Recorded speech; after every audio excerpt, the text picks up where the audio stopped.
Okay, everybody, let's take it from the top.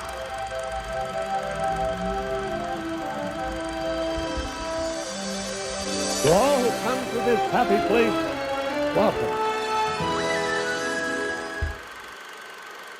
Hi, ho, everybody, and welcome back to D Plus Us, the show about all things Disney.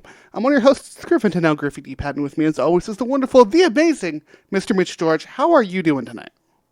Don't say his name. Don't say his name. Nah, what a... This is going to be an interesting episode, folks. We're talking today about Peter Pan and Wendy. We got a new movie. It's been a little bit since we talked about a new coming out movie that hasn't been Marvel or Star Wars. I guess Marvel. Yeah, we haven't had Star Wars everything movie in a while. everything was delayed due to COVID, and now everything is going to get delayed due to the writer's strike. And for those out there who are striking, we stand with you, and we are happy to wait on all of your amazing writing till after you get what you deserve. Yes, please support the writer's strike. Remember, folks, if you are looking to support the writer's strike, make sure to actually check in with what the guild is asking of people, not just doing whatever you want. That's the best way to support them. That is what they've been asking us to do, support them, and that's what we will be doing here on D Plus Us. That out of the way, we're talking about Peter Pan and Wendy today, directed by David Lowery, based off, shockingly, Peter Pan. I know, Mitch. Well, it's based off... The credits were interesting. It's like based off the book and the 1953 film, which...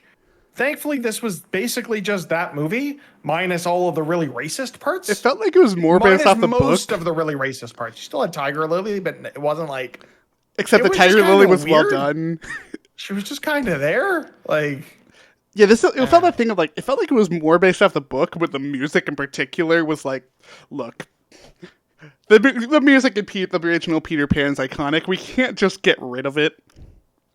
But you know what the original movie had that this didn't have, that this one did have, Mitch? Sea shanties. And when I say sea shanties, I mean the entire ship singing the sea shanties. It's just... It was weird, though. Like... I didn't care. I didn't care either. I had a good time with this. Like, this is very much... This is Disney direct to VHS, direct to DVD vibes of it's fine. Does it, equate to me misremembering that they created a sequel to Peter Pan that came out in 2002 that I don't remember seeing? I'm pretty sure that movie was direct to DVD. Oh, I think it actually came out in theaters based on what I saw on IMDb. But a great movie. I love that movie. I'm just like, it harkens back to that 90s Disney, hey, let's just put out everything and hopefully people buy our stuff. It does. I mean, it's kind of what they've been doing a lot with the live action remakes, right? It very much feels like, on one hand, it does very much feel like just another live action remake. But at the same time, it does some things that I really, really like that make Peter Pan... This makes this Peter Pan a more interesting plot to me than the original movie. Yeah, like there are things about this that are really great. Like there are parts and moments of this that I really like. The relationship between the Lost Boys and Wendy's like, you can be our mom. Like that stuff is like it hurt. Like it hits differently in live action than it does in animation. It's not as cartoonish. It's not as bombastic. Like it's much more epic. Well, it is, but then it also feels like an episode of Game of Thrones where I can't see anything because for whatever reason, they decided there weren't any lights in Neverland, so it's all dark. Well, yeah, it makes sense. It does, but also like it's a movie. Light it like a film. Let's talk about like the actual like improvements for this, right? Every Anderson, Jude Law. Like Wendy and Hook are why you should watch this movie. They're frankly one of the only reasons you should watch this movie. This movie is Bitch, I think you said it best before we were recording. This is one of the most mid movies of the year. Like, this is a movie that doesn't do anything amazing, doesn't do anything bad, but it does exist. Yeah, you don't need to watch this. This is something that is there in the back catalog of Disney Plus. It'll be in the new section for the new ribbon for who knows how long. It won't even last a week. Mark my words. It's fine. We're getting to the Guardians of the Galaxy release, and then it's going to stop showing up on that ribbon. Well, and then I think Ant-Man and the Wasp drops in 2 weeks on Disney Plus, so that'll go when that drops. Go watch that, and then watch our review on YouTube. But no, I think the thing that really stood out for me in this was the changes specifically to Tinkerbell. I loved it. This was my favorite part of the movie. Having that story of like no one can hear her, Peter thinks he can, but he's not really listening, and then we hear her at the very end. Like, it was perfect to me. Like, it's what this movie needed, for me at least, to actually feel like I cared. Like, Peter is a little shit in this movie, as he is. Yeah, I was gonna say you're not meant to like that character. That character is kind of an ass. There's a reason this movie is called Peter Pan and Wendy, and really it should be called Wendy featuring Peter Pan and the Lost Boys. Just call it Wendy, darling. This is Wendy Darling's movie, and everyone else is just kind of along for the ride. She is that focal point for the viewer to like. She's our anchor into this world. She is the eyes in which we are seeing the fantastic nature of Peter Pan and Tink and Neverland and the Lost Boys and the conflict with the pirates and Hook and the giant CG crocodile that we only see once. I'm assuming because of budget reasons. I mean, because it's a giant CG crocodile. Yeah. Look, that crocodile is way more. That was one thing. You compare this to the original animated film. That crocodile is a lot more prominent in that film than it is here. And the Hook's confrontations with that crocodile far different here than they were in that original animated film. And I liked the Hook is a sympathetic villain nature in of this. the In the comic, or not comic. Why am I talking comics? Like, Free Comic Book Day is on Saturday, and I'm really excited. Okay. No. Yeah, I got to get out there now because they've got that Spider-Man comic. Look, I think we'll have a TikTok up on it because first off, I haven't made a TikTok in like 3 weeks. I'm sorry, folks. But also, we're getting a Nightmare Before Christmas prequel comic book. And that is going to be my goal, is to hunt that down. I've got like 4 comic book stores on my list in case I start missing things. Can we go out on Saturday to get free comic books for Free Comic Book Day? Yay! All right, I know what we're doing Saturday morning. Mm-hmm. The joys of working at like 7 a.m. on a Saturday morning. It's great. No, it's not. No, that's not great. Working Saturday is not sucks. great. It really sucks. Anyways, bringing it back. Where was I? Oh yeah, Wendy. It was a really interesting choice for this movie, right? Because like the original animated film, it's a ensemble cast between the 3 Darling kids and Peter, and then kind of Tink and Captain Hook. Like, they all have. It's much more like a play in that sense. So there isn't one main center point, but it all ties back together very well. This was much more traditional movie of, no, there's one character that really is going to have this emotional arc, and in doing so, she's going to help everybody else because that's just how these movies work. And, this movie feels really safe in that regard. It does. It also feels a lot more adult than the original animated film, and I feel like it sticks probably more closely to the original plot of the book, and does like I said earlier, it's not a colorful film. It's not a bright film. Like, everything is fairly muted, fairly grounded in reality, apart from the pixie dust and stuff. So it's really interesting to see this kind of take on a character that we all equate to, just looking at the poster behind you, very Technicolor, very pinks and whites and yellows and gold and green, and not this like moss and dirt colored everything we kind of got here. Yeah, it's interesting because like when you really think about it, if you break down Peter Pan in particular, like both the movie and the character, the movie you remember, right, for these bright colors, this fun palette, this fun vibe you get from the Lost Boys and whatnot. But when you actually start to think about Peter Pan is a very boring character. Peter Pan... Yeah, I mean, Peter Pan is the side character.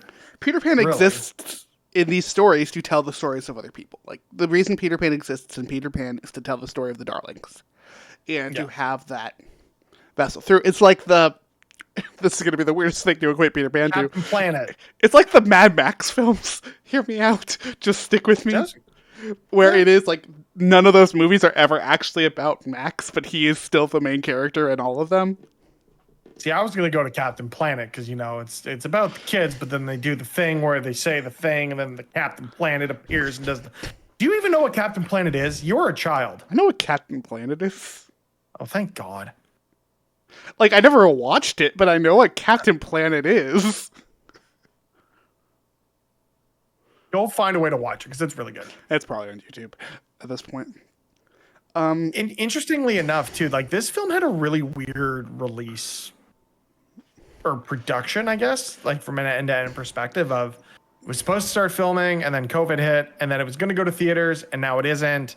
And I honestly do think, given the nature of the box office right now, where everything not named Mario or hopefully Guardians of the Galaxy really isn't making money, this was a good call for this film to release exclusively on Disney Plus. Yeah, it was one of those that bounced back and forth of where it's going to release, where it's not. And yeah, it's the right call. Like looking at the Rotten Tomatoes in particular, not shocking that this movie is getting review bombed because they all are with Peter Pan because it's shocking. People don't like representation. Fuck off, racists. No, it's at 65% though right now on the tomato meter, which is all critics, and I think that's actually a fairly good range for it. It's not incredible by any means. If you enjoy the story of Peter Pan, you're going to enjoy this movie. But it's real slow. It's got its own magic, but it's not the same. It has enough callbacks where it's like, oh, that's fun. Like the orchestral version of You Can Fly, You Can Fly, You Can Fly. Yeah. Always got to say the full name of that song. Yeah, it's an interesting one. Also, a weird surprise Alan Tudyk appearance. I'm never going to be upset when Alan Tudyk appears in a film that relates at all to pirates. Dude, I just love him because he just pops up in every Disney movie, right? Like he's just a always Disney there. movie. It's like Stan Lee showed up in all the Marvel movies until he passed away. Now Alan Tudyk is just a Disney guy. And I swear to God, when that goat started talking in the Wish trailer, of which you can go and watch our reacts live on YouTube, or I guess recorded live or recorded on YouTube. I don't know. Words are hard. It's on YouTube. Watch it on YouTube. On YouTube. When he talks, it's like, oh, that's actually Alan Tudyk and not just Alan Tudyk making chicken noises. Because I saw a TikTok today that was Alan Tudyk recording the noises for Hey Hey. It's great. And he was like making the noises. And then between takes, just like, I studied at Juilliard. And then you just hear... It's a great clip. I love it so much because that's what he's known for now. Is like all these random ass animal noises, and like Alan Tudyk, aside from all that, is an amazing actor. He is awesome. Just also this. Talking about some of the character changes though for this film, I'm curious what you thought of Hook's overall story for this. I thought it was well done. For me, growing up as a 90s kid, nothing is going to hold a candle to Robin Williams' portrayal of Peter Pan, a.k.a. Peter something, and Hook. Dustin Hoffman as Captain Hook in the film Hook. But I really do like the layers they added to Peter and Hook's relationship here that I don't remember being in the animated film. They're not. They're nowhere there. Like, the thing about the animated film is that Hook has no dimensions to him. It's just Hook's I want to kill Peter Pan. He's a cartoon villain because like that was the time. These villains don't need to have depth. We're in a much more different time when it comes to that stuff, and I loved it. Like him missing his mom and like Peter not wanting him to miss his mom and that whole storyline there.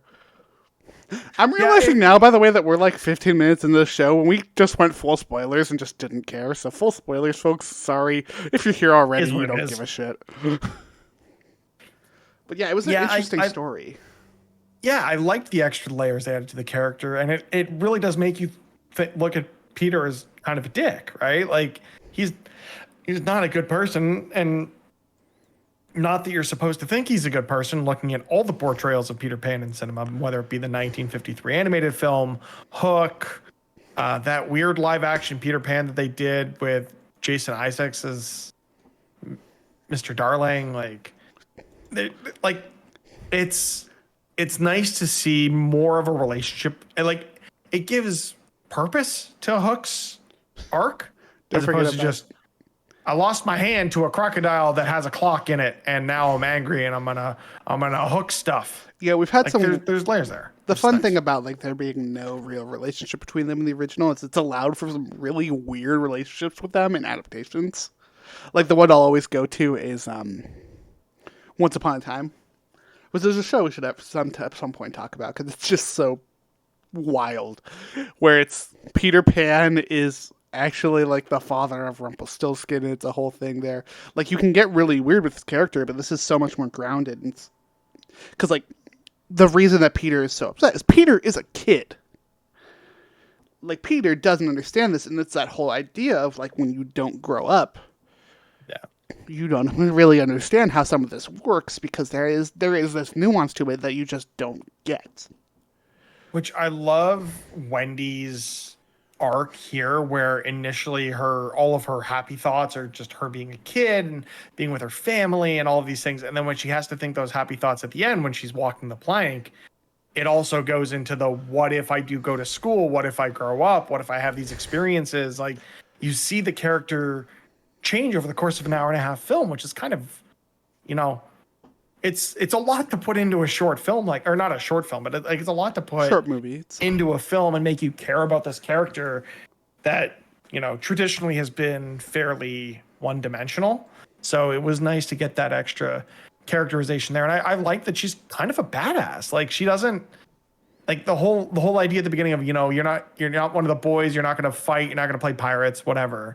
And by the end of it, she's like, nah, like, I'm gonna control my narrative, and I'm gonna make this, make what I can out of my story and live my life and write the story that I want to tell for myself. And I really like that. And then again, going back to Rotten Tomatoes, which is a terrible litmus for, human beings on the internet, but like the audience scores there being like, oh, why are you changing our characters? Why is everything so woke? We're changing it because they're better. It makes for a better story, and it just makes for better characterizations of people. Like, yeah, it's beat for beat. Everything about this is better in terms of story. I still like animation for this story more than I like live action, but this story is one of those things where it's like, when it comes to live action remakes, the question is always, why does this need to exist?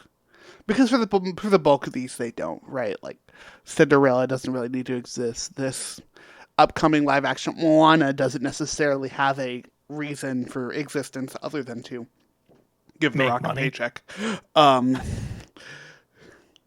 This one has a reason to exist. This is a significantly better telling of the Peter Pan story that strips away a lot of the horrible, horrible shit that was in that original, and it's really well done. Like, one of the big moments for me is with the Lost Boys. We have this great back and forth of a few lines where Wendy meets the Lost Boys, and it's like, you're not all boys. So, I guess it doesn't really matter, and we move on. It doesn't, and that's the way you should treat that. And the fact that you have what has traditionally been a character portrayed as a Caucasian guy in Peter Pan being,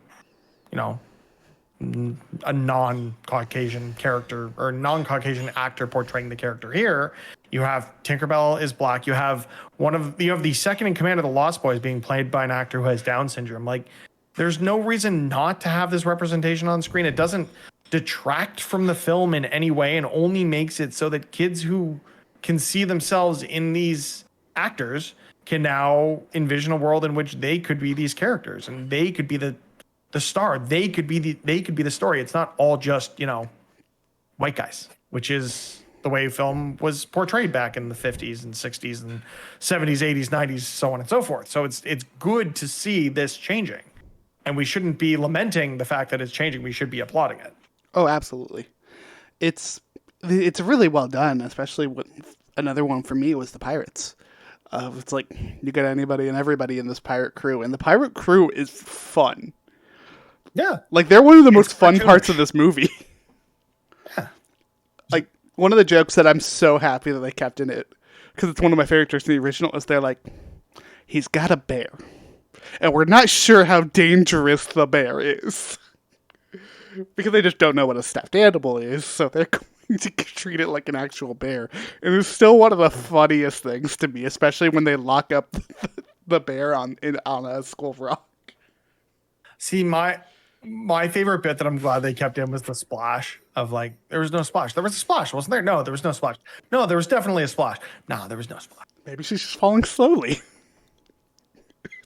Yes, because that's how gravity works. It's just such a good line. Like, honestly, June Gaffigan kills it as Mr. Smee. Like, he doesn't have much to do in the movie. No. And I love that Smee is more of a supportive father figure than he is anything else.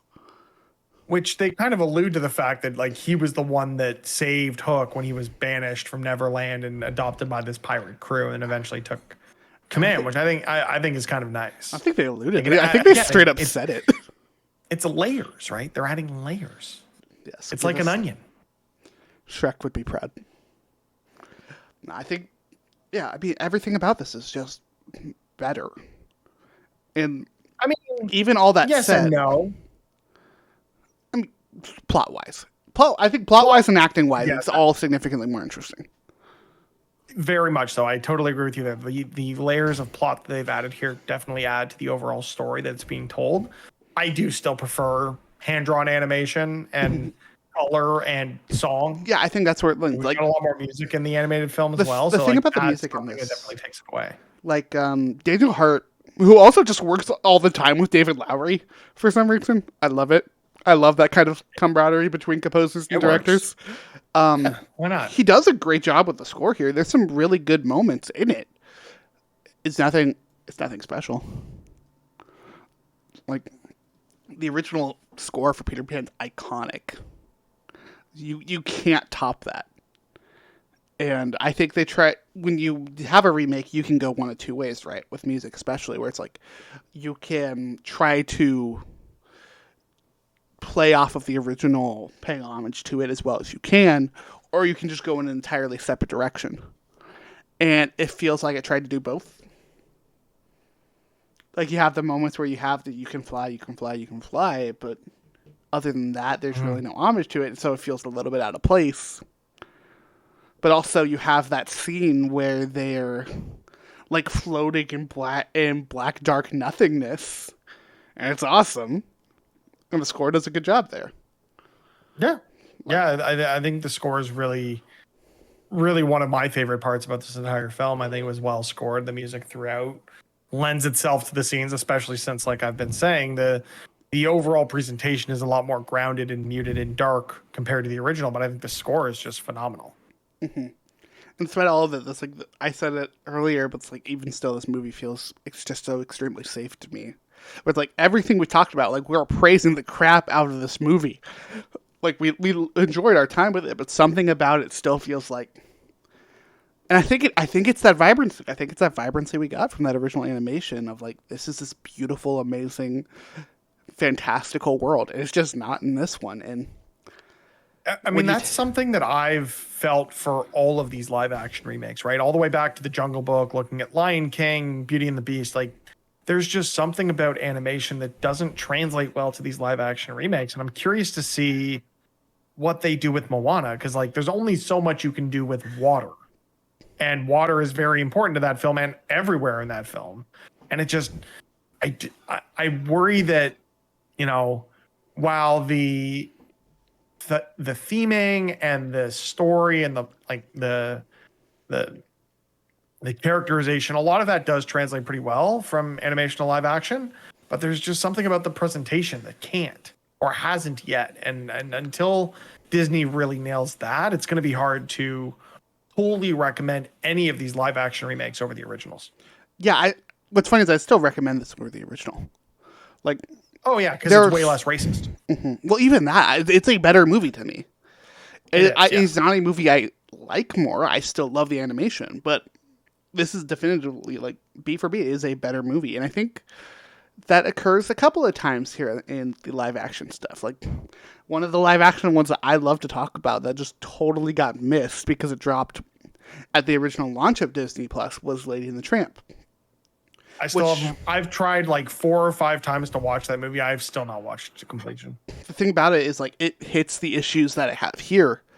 Like it gets past those. Like the world of it being like, you know, a city, so it's a fairly realistic, normal ass environment, but it does such a good job of using that from a dog's perspective and whatnot.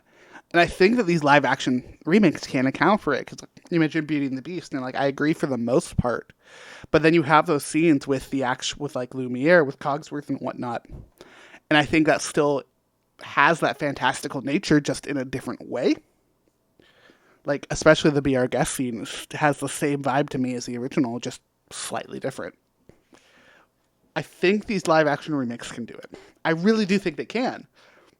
I think just the think closest they're that we've not. gotten, like Aladdin, I feel like was the closest we got to this cartoonish, over the top, bombastic nature of animation in live action with some of the musical numbers.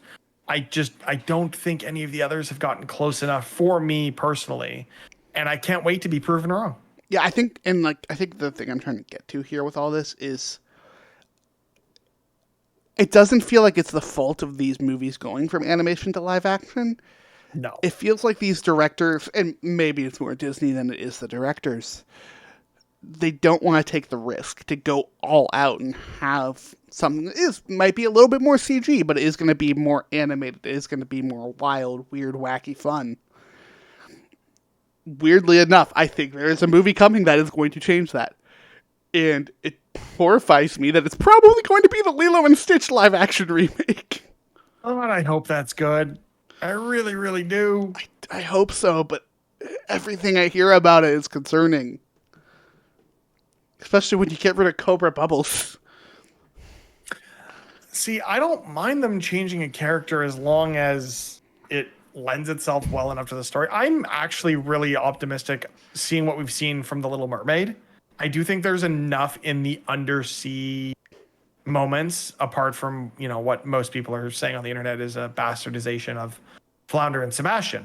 They're not wrong. There looks to be that color that you look for from animation. The presentation is going to be there, so I'm hoping that enough of that translates for that to be a really good time. Dude, can we talk about the and marketing? for us to again get a 12 to 15% audience score on Rotten Tomatoes, because the internet's full of racist assholes. Can we talk about the marketing for The Little Mermaid for a second here? Because their initial marketing scheme for this has been brilliant.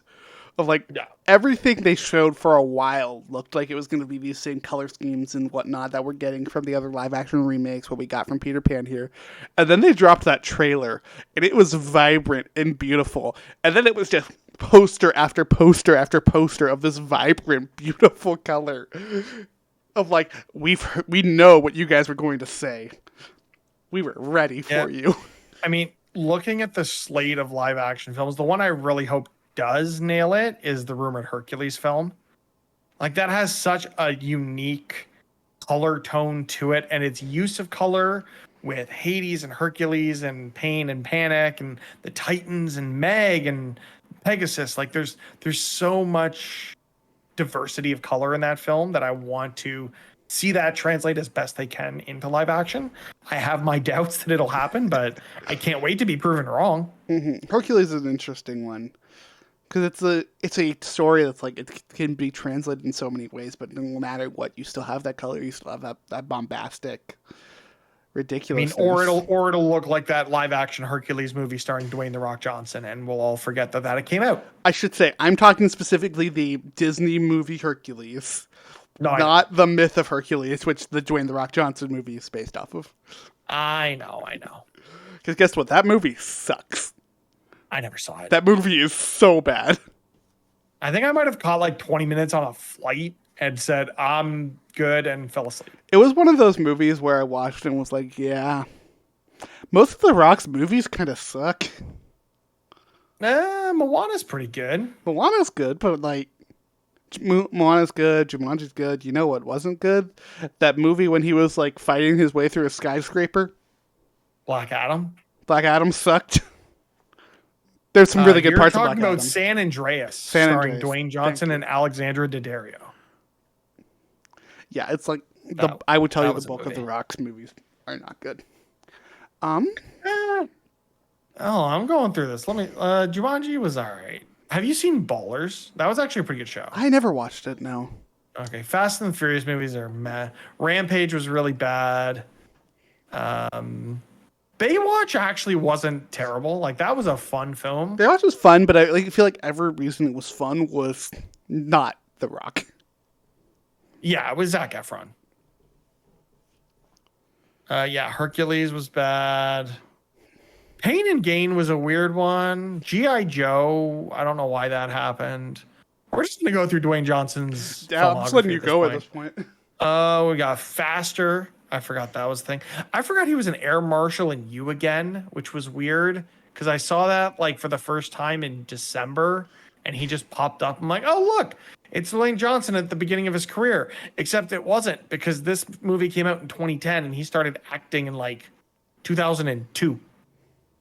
2001 actually was The Mummy Returns. The movie that I will give him which- the most credit for acting in was that one WWE movie because he was just himself. Fighting with My Family. Yeah, thank you. That is actually That's a great movie. Florence Pugh in that movie, fantastic. Like that is a movie. Like Vince Vaughn was really good. Nick Frost. Like people should just watch that movie. If you Yeah, it's if you legitimately a learn good anything movie. from watching a Peter Pan and Wendy review on YouTube for Disney Plus, is that you should seek out Fighting with My Family, which is probably on Netflix. Probably, maybe. Just Go taking watch a the stab in movie. the dark It's there. honestly, it's worth renting even. So But also The Rundown, starring Dwayne Johnson and Sean William Scott, which also features Christopher Walken and Rosario Dawson. Pretty fun movie. okay, I'm bringing this back to Peter Pan. I'm bringing it back. We got to pull it back a little bit. Good call. Good call. Don't watch Black Adam. Don't. Real bad. Think about. Let's also talk. We've talked about most of the characters and whatnot. The other, we kind of touched on it a little bit, but I do want to talk about Tiger Lily. Because this whole part of Peter Pan is the big like elephant in the room, right? Of like, how do you address the racist part? Yeah. And I feel like they did a good job because you can't just cut it out of the movie entirely, right? So to have Tiger Lily in this more like protector role of like kind of treating Peter like a little brother kind of deal, like she shows up to heal him. She has some of the best conversations with Wendy. Yeah. Like, it's a character that very much is just there, but it was still, like, really fun. I would have appreciated if they had explored more of the nature of, First Nation culture as it relates to Neverland, which I know it really can't without getting into weird territories, but it would have been, I think it could have added to the character if we knew why she was here, what her purpose really was, why she was the only person who was from here and didn't arrive here to Neverland. Like those are things that would have added, I think, layers to the character that would have been nice to see and nice to understand. Maybe it's not great. Maybe, it is some genocide that took place similarly to what, European society did to, these cultures in North America. Like, it just felt kind of hollow of we needed this character because this character was in the original, but we can't use this character the way the character was used in the original because the way this character was used was inherently very wrong and very racist. Yeah, it feels, again, like going back to that, it still feels very safe. Of, like, the character's here, the character's cool. We're going to have no depth to the character. I did really like that. Great actor. She did a lot with not very much. It was really cool to see her talking in Cree in particular, which is a First Nations dialect. Also, shout out to Cree out in Alberta, or she's the actor who portrayed Tiger Lily, Canadian, because of course I have to bring that up whenever it happens. Yeah. Well, I'm specifically saying First Nations here because it is like covers most of the middle to eastern area of Canada was used that dialect back in the day. Yeah, again, just feels safe. Like you could have made this character even more badass than she already was, and like fleshed it out and made an interesting story there. But they just didn't. That's what it comes down to. These things. It's like there's some really good stuff, but they have some depth where they like absolutely need to. But other than that, it's just not there. Yeah, it's like they added depth in areas, and other areas it was like, okay, we have the Darling brothers, and they can just be the exact same characters they are in animation, only less interesting. Just because there isn't, like, you get the characterization, like, with those characters in particular, the two Darling boys, you get, older brother in blue with glasses and the top hat, and the younger brother in bright pink with a teddy bear. Like there are these focal points for you to look like. The way those characters are designed is for animation because they're designed to draw your focus. And in these films, or in this film in particular, you lose some of that because they're just directly translating it, but you lose the pop of animation that has you focus on these characters, and they're just kind of there. Yeah, I mean, ultimately those characters are just side characters, right? Yeah. Like, and I think that is actually something to this movie's credit for me. Of like Michael and John are fun, and it's fun seeing the family because like the point of the original is them coming together as a family. But it's a different story they're telling with this one. It is more Wendy dealing with growing up. So it makes sense to have Michael and John take the backseat. And I think it's done the best at the very beginning of the movie, where they're sword fighting and she breaks the thing. It's like, don't you snitch. And then he immediately snitches. Like, because it's a different dynamic. Kids, right? Like, that's just the thing, right? Like, the whole idea of this movie is the idea of, being a kid, having that youthful ignorance and what it means to have to make the choice, I guess, in this case, because, normal people don't get a choice, but these kids, for the fantastical nature of this world that they live in, get a choice of, do you want to hide away from the world and just have fun forever? Or do you want to become a functioning member of society? And none of us want to be a functioning member of society. We just kind of get forced into it. Although I'll tell you what, as an we're adult, living in this late stage capitalist society, who knows for how much longer we'll live this way. But as an adult, Neverland was looking real nice. I'm not going to lie. Burn it all down. All right, let's hit a plot recap here. We haven't done one of these in a while. God. That's right. That's what they're into this, and now we're going to do the plot? All right. Look, it's going to be a fairly quick plot. It's a fairly simplistic plot. But yeah, we haven't done a plot recap in like a few episodes because we've had some weird episodes going out. But we're trying some new things. We hope y'all are enjoying it. We went through Dwayne Johnson's filmography on this one. It's already off the rails. Yeah, like looking back at some of our most recent episodes, right? It's like, yeah, okay, new movie, can't really do a plot recap for that. TV show, can't really do a plot recap for that. Shareholder meeting, there is no plot recap. And the plot recap is Disney likes money and hates Florida. Or specifically the state government of Florida, but that's for another video. Video coming soon as I actually finish it. Yeah, our Walt Disney World trip, which literally has no plot. Yeah, not like I'm booking one of those right now. So yeah, it's going to be nice to do this for the first time in a while. So let's hit it. Here is, of course, the plot for Peter Pan and Wendy. We open on London. Wendy Darling is spending her last night at home with her family before heading off to boarding school the next day. Wow. That might be Griffin has died. That might be the worst start to a plot recap I've had. Take two. Let's try that again. So Wendy's going to boarding school. She's not happy about it because, it's boarding school. Who wants to go to boarding school? So she's having fun playing with her brothers because it's her last chance to do so. They're sword fighting. They're having a great time until Wendy knocks a sword out of, I want to say, John's hand. Yeah, that's the older one, right? Yeah, I think so. And it goes right smashing into a mirror. Wendy's mom shows up and is like, what the hell, guys? I thought it was Dad that showed up and said, what the hell? Yeah, it's both of them, but... that's when we all went, hey, that's Alan Tudyk. It's both of them, but, the interrogation happens from the mom. The thing about Alan Tudyk in this is, the dad doesn't mean anything in this movie. The dad could not be in this movie. She's like, what's going on? John stitches on Wendy, and Wendy has a talk with her mother. But, hey, look, I know you don't want to go to school. I know you don't want to grow up, but you kind of have to, kid. That's just life. But very sweet and motherly and stuff, and not a 25-year-old just saying this shit.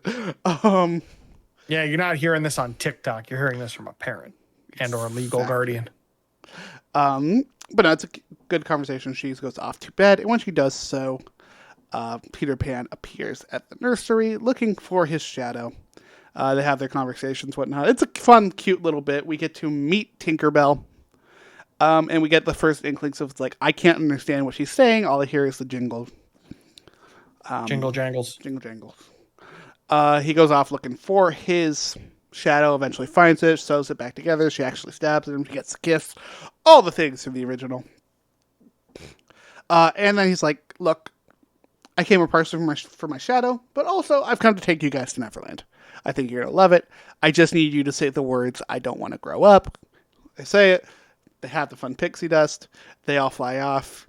Where this movie definitely deserves props is with Nana, of the pixie dust getting on her, and immediately just beelines it for the doghouse. That poor dog is so traumatized by this entire film. Look, at least this dog is significantly less traumatized than Nana in the original. Also very true. They take off. They fly around London for a little bit. Then they fly through Big Ben into the void. Which, for whatever reason, Big Ben explodes into this interdimensional void that takes them to a weird mirror wall like Star Wars The Last Jedi, and then that just becomes Wendy flying over the ocean to Neverland for some reason. Like, it's weird. This whole thing is just... So, dude, is the pixie dust just acid? Like, are these kids just tripping for an hour and a half and we're along for the ride? Like, that's the sense that I got from this, but I don't know. I mean, something, magic. I don't know, like, it's weird, but also it looked fairly cool, so I was here for it. Yeah, I mean, the CG was hit or miss in this film, and I think at this moment it hit. Mm-hmm. The void in particular was like one of the coolest looking parts of this movie for me. Anyways, they're flying over the clouds, and they're getting to Neverland. Again, one of those little interesting things for me here is that Peter is like, yeah, it's Neverland, duh. When Wendy is actually having more conversation with Tinkerbell while flying. Really setting up the story. Thank God they got rid of the whole, like, Tinkerbell is jealous of Wendy, tries to kill her. Yeah, that would have been weird here. Like, that whole thing is just odd in the original film, and I'm glad it just got axed here. Oh, yeah. They're flying down. We see some mermaids. We're never going to see those mermaids again. Kind of weird that they kept them. I enjoyed the mermaid subplot in the original film, although it's kind of oddly sexual for a kids movie. But yeah, but also I would have liked to see. I like to watch mermaids try to drown people. Also true, because that's what mermaids are. They're sirens. Look it up. No, so they're seeing, and they see a pirate ship. That pirate ship is the ship of one Captain Hook. And a lot of singing pirates that are very fun and wonderful. Jude Law, who absolutely kills it because it's Jude Law. I feel like they could have gone a little more extra in the costume design, but that's just a little nitpick from me.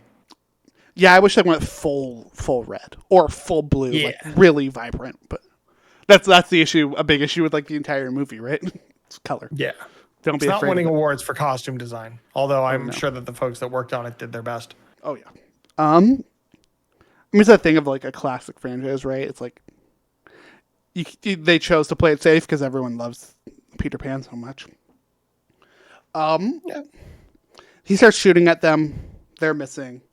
They're dodging left and right. They eventually duck in behind some rocks and talk about it. It was like, okay, look. Peter's like, look, here's what we're going to do. You guys are going to distract. I'm going to go and fight Hook. At which point, as they're about to go off, a cannonball hits the rock and they all go into the water. Peter presumed to be dead. That dude has too many close calls in this movie. He dies so often. It's really funny. Anyways, we follow Wendy, who wakes up on the beach, losing her flight and powers because of the pixie dust wearing off. She walks off to try to go find Michael and John.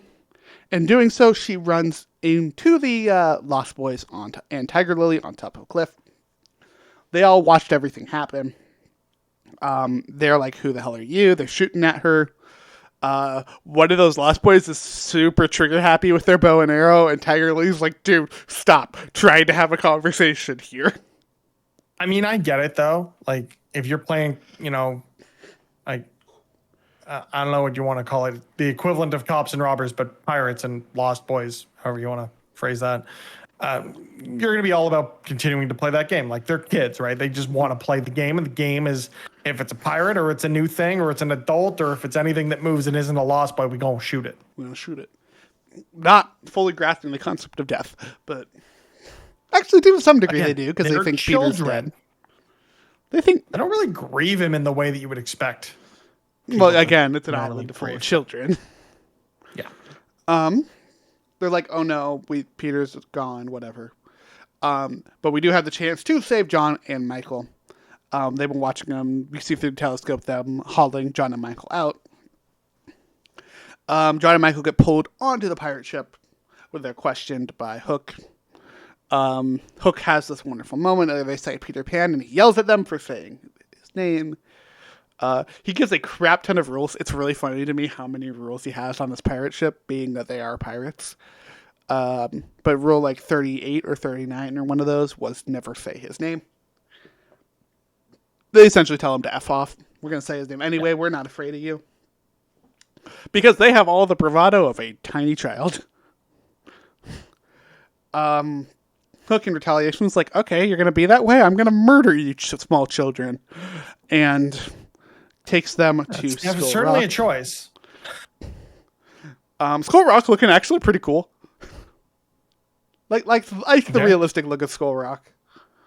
Of it just being. I got no notes other than the fact that the skull could have been a little more prominent, but I guess it was just, harkening back to the realistic design in the original. Just, again, one of those things of like, oh, we're approaching this rock formation on water and you can just about make out a skull face in it, but it felt a lot more really, really close. When it comes to like that realistic nature that this movie tried to achieve, I think it hit it with that one.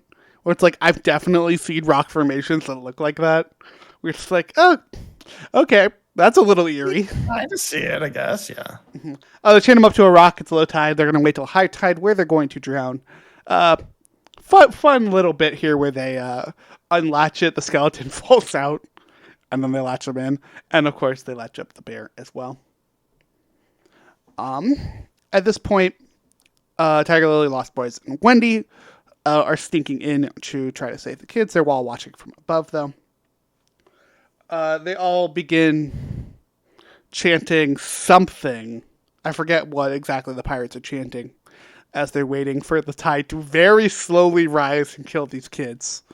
Something like no more kids or something. Mm-hmm. Or it's, no kids in Neverland. Or something like that. And because then Peter changes it to like nothing but kids in Neverland or something along those lines, yeah. Peter, like, the world's worst pirate outfit, but somehow it's fooling these idiots. Definitely gave off the energy of two kids in a trench coat trying to get into a rated R movie. Oh, like he was definitely floating in that. 100%. So that he looked tall enough. But yeah, they begin chanting. Again, I can't stress enough the ridiculousness that it is to wait for the tide to come in for this. Because that's going to take hours. They eventually, though, find Peter. Peter fights them. While Peter is distracting all of them, he's showing off. We have a whole moment of, he's not showing off yet. Okay, now he's showing off. While he's fighting Hook, Wendy and Tiger Lily run down and free John and Michael. More fighting continues. We get a little bit back and forth between Hook and Pan. At this point, the crocodile shows up. This is our one and only time seeing the crocodile. This crocodile, very menacing. Very big. Very big. And I just wish we got... Like, we get a couple of the fun moments recreated from the original animation of Hook landing both legs on either side of the crocodile's mouth and all this stuff. But, like, they don't get into the... Like, or unless I fell asleep during this part, which is highly likely because I watched this. But so I started watching it last night, fell asleep, woke up when Hook was interrogating Wendy, and then said, okay, I'll restart it tomorrow. And then I restarted it, but also had a dog to take care of and work stuff to do. And I have to do work stuff after this, which actually they do talk a lot, actually, about Peter cutting off Hook's hand and feeding it to the crocodile. Yeah, I totally missed that part. The only reason they talk about it as much as they do is, like, as far as Peter's concerned, that is the origin between him and Captain Hook. It's not any of the friendship stuff. That is the moment. That is the only moment he will talk about. Like, how did you two meet? Well, met. I fought him. I chopped his hand off. Again, Peter, not the good guy in this story. No. And I really liked that aspect of this. Anyways, I saved them. Peter is like, haha, I win. It's like, Wendy, aren't you so proud of me? And Wendy slaps the ever-living shit out of this kid. Good. In the most satisfying moment in this entire movie. Because he deserves it. He's being a little shit. Yeah. As they're walking back, Wendy's trying to get some backstory. Like, hey, why does Captain Hook hate you? Why are you fighting him? Peter ain't giving her shit. Peter's like not talking to her because, again, she's pissed at him and slapped him. Again. And because he's being a child. Mm-hmm. The Lost Boys are like, look, it's complicated. There's a history there. We're not going to tell you because Peter would be mad at us. But there's history there. We get back to the hideout. The hideout looking pretty cool when you can actually see it. I was going to say, this is the most Game of Thrones ass looking hideout I've ever seen because you can't see anything. Yeah, that one episode of Mando when it's all in the caves. Yeah. Those are the only two I can think of off the top of my head.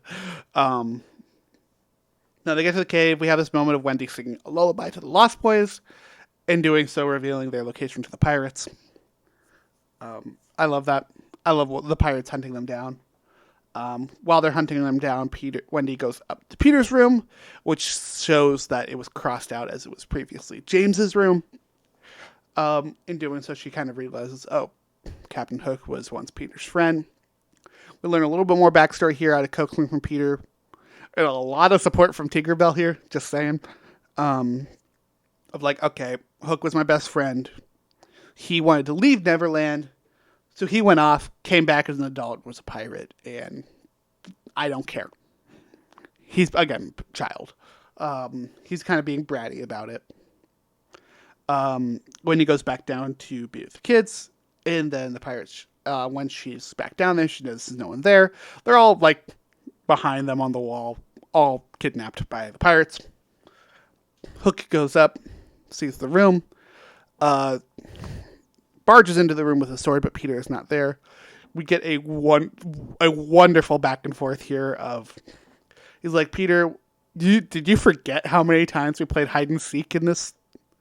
I was always the best at finding you, and finds him immediately. He's slashing at him. Eventually, he hits him right down the chest. Peter has the line of, James, I don't like playing this game anymore. And proceeds to fall from the top all the way down right in front of Wendy, John Michael, and the Lost Boys. Giving off definite Spider-Man Gwen vibes from Amazing Spider-Man 2. Yeah, still. Of Tink reaching out and getting pulled up in that bag. Like, not quite the same, but like trying to have that moment, that finger touch moment, and it just doesn't happen. Yeah. Which is funny because it works that way elsewhere. Not going to question it too much. But now she goes save him. Tink gets kidnapped as well, and eventually, she's in the bag now, but eventually gets put in the candle. Hook takes everyone off to the ship. While everyone's doing so, we cut over to Tiger Lily, who is hanging out with her family. She gets a sense, though, that something is wrong and runs off to go find Peter. Eventually, nursing him back to health and being like, yo, you gotta do this. I want to backstep a second, though, to talk about the conversation, though, between Wendy and Pan, because I think it is actually kind of important. Peter's like, I always win because I'm Peter. What if you don't? Well, I can. It's me. I'm always the best there is. And she's like, you're shit. You couldn't do anything without the help of your friends, and you just don't realize it. And Tiger Lily healing Peter. Peter tries to fly, but he can't because he doesn't have Tinkerbell's pixie dust. And it's kind of a humbling moment for the kid. Meanwhile, over on the ship, everyone is in a cell, and we get this kind of interrogation between Hook and Wendy. A very, very great scene. He wants to talk to Wendy. He hums her this lullaby, talking to him about his mom. We learned the reason that he wanted to leave Neverland was because he missed his mother. But because he was trying to sail home, he did not know how to get home. In doing so, he ended up lost at sea, rescued by Smee and the pirates, who raised him and eventually made him their captain. Very much giving me the same vibes as Peach in the Super Mario Bros. Movie. Just saying. You're not far off, other than the whole maniacal villain hook hand bit. But yeah, I'm more going off the vibe of lost, found by this random group of people, raised to be their leader. In doing so, he then wanted to come back. He's like, look, it's the only way I know, only place I know. He is very much accepting. He's like, look, I am not a good person. I recognize that, but this is why I'm a bad person. Which I really like. I like that we don't have the sympathetic, oh, well, you were just trying to do the right thing. No, he's definitively trying to do the wrong thing. He knows it. He doesn't care. But we can still sympathize a little bit. you can just the layers of the onion they've added to this character make you sympathize. Although he's still at the end of the day the villain. But look, are there moments in the alert, final we fight? we get to the end and he's not dead like he is in the original. And it's just like, okay, that's nice. I guess leaving the door open for future stuff. But I doubt anything happens with these characters past the end of this film. Like, look, are there moments in the final fight between Hook and Peter where I'm rooting for Hook? Yes. It's most of the fight. But he's still the bad guy. And we have this moment, right, of like, oh yeah, is it all right to miss my mother? No, Peter didn't think so. Again, child. We have this all buttoned up with, all right, murder all these children. Make them all walk the plank. One does to a group of children that you just mildly disagreed with in some fantasy land while you're on your boat. But I love the like setting of the tone, right? He's like, look, you don't believe me that I'm a bad person, so I'm gonna execute all these kids. Yeah, kid murderer kind of puts you to the top of the list. Oh yeah. Wendy sacrifices herself to save everybody else. She goes to walk off the plank. We get another wonderful sea shanty. Like this ritualistic, culty ass sea shanty. Ominous cult kind of, yeah, exactly. But perfect for someone walking the plank. It worked. It very much worked. She goes, walks off. She says to herself, think happy thoughts. All of this while Tinkerbell is trying to break out of the candle. As she jumps, breaks out, goes, jumps her. We see all these happy thoughts. We see this montage of what if of Wendy getting older. And then no splash. We also got this wonderful, I should shout out the graphics here of like the pixie dust. You see it start to take over the ship. Like almost cool. Immediately, but it's super subtle. Mm-hmm. So it makes sense the pirates wouldn't see it. Wendy never hits the water. She eventually flies back up. Hook's like, okay, I'm just going to kill everyone else. And she's like, what is a captain without his ship? And the ship goes up into the sky. Not necessarily the point you were trying to make there, Wendy, but still a great moment. It made for a fun, interactive, setting for this final, like the culmination in this conflict between Peter and Hook. Oh yeah, they make that ship do a barrel roll, man. Like, yeah. Like that's all you need from me with anything floating is just make it do a barrel roll. Any fight scene that evokes the hallway fight scene in Inception when they're flipping around in the van and it's causing all this chaos and like the dream within the dream within the dream, like I'm all about it. I didn't think on a Peter Pan and Wendy podcast we would talk about The Rock and Inception, but here we are. We got weird brains, dude, and it makes for a fun time. Oh yeah. We get this fight. They fight for a little bit. While they're fighting, Tiger Lily and Peter are racing to join the fight. We get this great moment of Tiger Lily helping Peter jump off a cliff. He uses his sword to like attach it to one of the sails, slide down, begins fighting. Tinkerbell helps him pixie dust, and Peter goes back to his old self. Tiger Lily proceeds to be a badass and climbs up the anchor because why not? It's dope. It works. They continue to fight. It's a bit of a duel. Wendy being like the clear hero of this fight, just absolutely kicking ass. Her, John, and Michael begin to try to turn the wheel to flip the ship and get rid of all the pirates. They eventually do so with the help of Tiger Lily. Another one of those great graphical moments of like they're turning it and you start to see them floating. Then they turn it back. Peter and Hook fight a little more. Peter attempts to save Hook with pixie dust and whatnot, being like, just think happy thoughts. Another fantastic Jude Law line here of, I don't have any. And the Hook proceeds to slip out as he falls into the water. And just to wrap a button on it super fast, very quickly, they're like, okay, let's go home. They really are. We just took out a bunch of pirates. Let's go home now. And they do exactly that. They fly the ship back to London. We see Wendy in the hallway, and her parents are like, we heard a bunch of noise. What's happening? We're just like, nope, don't worry about it. They think the parents think they're being robbed. Rightfully so. It's a very fair assumption. They're just being forced to become the foster parents for like 25 kids. Welcome to the Darling Orphanage. Yeah, they open the door and it's all the Lost Boys. They're like, okay, great. She goes up to the roof to talk to Peter a little bit. Peter reveals that the Darling's house is actually his old home, where he ran away from, never came back. He had a conversation with his mom. She's like, you need to grow up. He's like, no, and ran off and never looked back.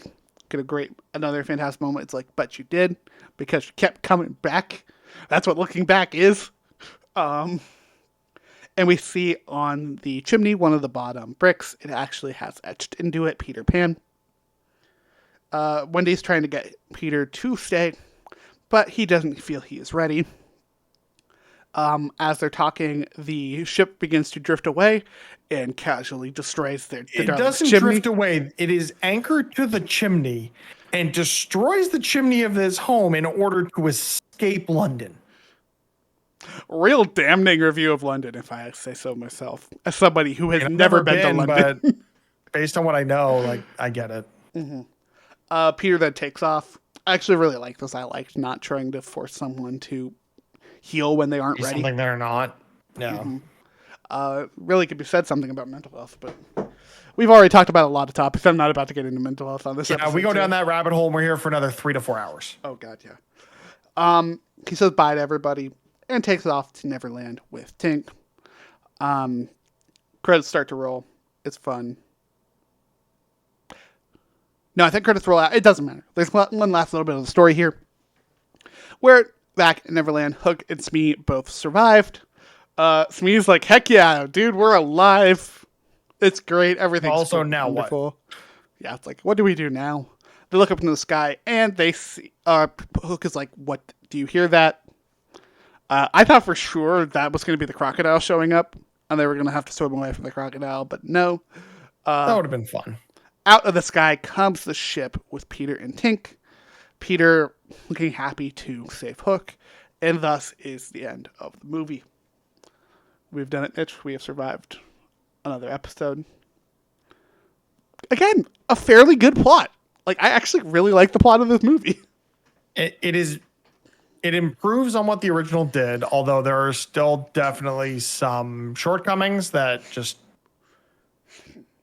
It happens. Not everything's going to be perfect. Not everything is going to be $1 billion film at the box office. If you've got a couple hours to kill and you're interested in the story of the Darlings and Peter Pan, give it a shot. Look, fine. Everyone has that movie where they watch it in like 5-10 minute increments between things. This is the perfect movie for that. This is a great movie to download to your iPad and watch while you're on a flight. Oh, that's a good one. This is a great flight movie of just like put it on. If you're gonna zonk out on something because you have difficulties with flying, or you're gonna fly the red eye and fall asleep with your iPad half in your lap, half in the lap of the person sitting next to you who hates the fact that they booked a middle seat for some reason, or you just need to drown out the noise of someone's child that shouldn't be on this flight in the first place. I love the narratives we are setting up for this flight.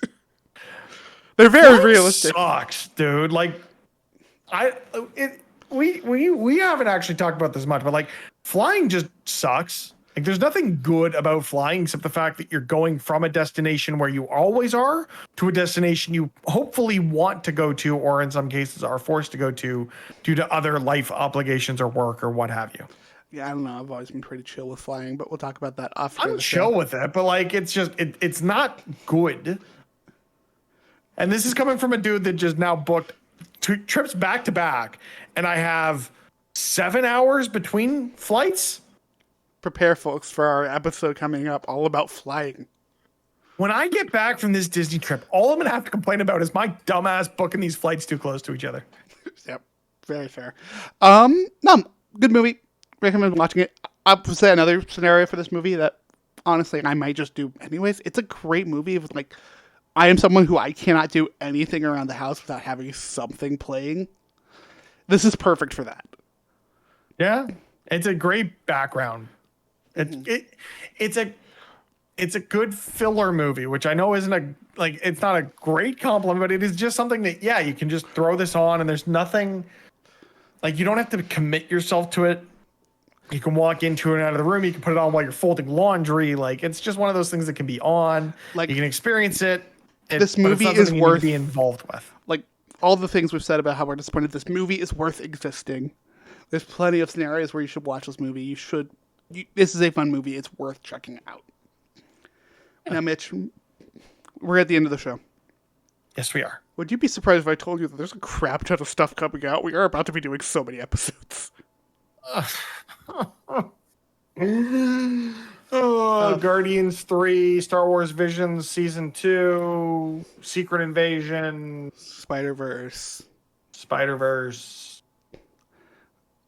Indie, Indiana Jones, Elemental. Look, there's going to be a lot of stuff coming out, so we will be covering all of it. Some things we might take a little bit of time to get to. Visions is going to kind of be put on the back burner because it's coming out the same day as Guardians of the Galaxy Volume 3. A fairly big Marvel movie that somehow Mitch has already seen, and I hate him for it. But we do have plenty of episodes. You want me to give you a plot recap right now? I would rather you not. I'd like to not get spoiled. You sure? Sure. I already don't get... Okay. Look, after I see the movie. But there's plenty of other stuff to go check out. The Little Mermaid comes out at the end of May. Yeah. We got a lot happening. Don't forget about Muppets Mayhem as well, Mitch. Haunted Mansion. But yeah, go check out our old episodes as well. We have a great episode up about Walt Disney World. If you are going to Walt Disney World this summer, it's a high recommend to check that out and talk about some of the things you should be doing on your first trip to Disney World. We have talks about the previous shareholders meeting that happened a few weeks ago, and our most recent episode was of the Bad Batch. Our weekly episodes are currently on pause. We will be kicking those up again when Secret Invasion starts, so go ahead and keep an eye out for that, and keep an eye out for any future episodes here on the show. Check us out on YouTube at D+Us. We'll probably do an episode on American-born Chinese. Oh yeah, that's going to be a good one. That looks really good. Also, I'm just looking at what else is coming out on Disney Plus. So much, man. So much is happening. So much, dude. Oh my God. Yeah, keep an eye out for other stuff. We have plenty. Ahsoka in August. X-Men 97 and Ironheart are both supposed to come out this year, which they probably won't. Mitch, if people want to keep up with us while all of this chaos is happening, where can people find us? If you want to see this disheveled face or Griffin laughing at me for falling apart on live recorded YouTube. No, this is live. Why do you keep saying live? Because my brain doesn't work right when it's 10:30 on a Wednesday and I haven't gotten a full 8 hours sleep in like 3 weeks. YouTube at D+Us, Twitter, D+Us, all the places at D+Us. There is an Instagram that I created that I haven't put anything on yet, so I got to do that at some point too. Awesome. It exists. I said I was going to create it, and I created it. Is there anything there? No. Will there be? Probably not. I'm going to again shout out our TikTok because I love making those things, and more stuff is happening soon. I also want to shout out soon. We will be putting up a video. We've alluded to it a few times and we've talked about it here and there, but there is going to be a video up that is more video essay style.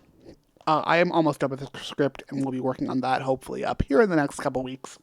Talking all about Ron DeSantis and Disney and the pending lawsuit. So if that is something that's interest to you, this is going to be a full breakdown of all that. Check that out when that is live. We will be promoting the hell out of it because video essays are super fun to make. I really love making these things, and I want to make also more of them. the story of Ron DeSantis versus the Walt Disney Company is just bizarre, and everyone deserves to know more about it. Are we gonna do an Avatar: Way of Water episode when that drops on Disney Plus? We don't even know when that's happening. I still haven't seen that movie. It's 3 hours and 15 minutes long. I don't have that much time. We should do it if for no other reason than I can make fun of it. I'm I don't like the movie. Anyways, yeah, go check out our other stuff. We have so much up and we have so much coming. We will see y'all in the next episode. But until then, have a magical day.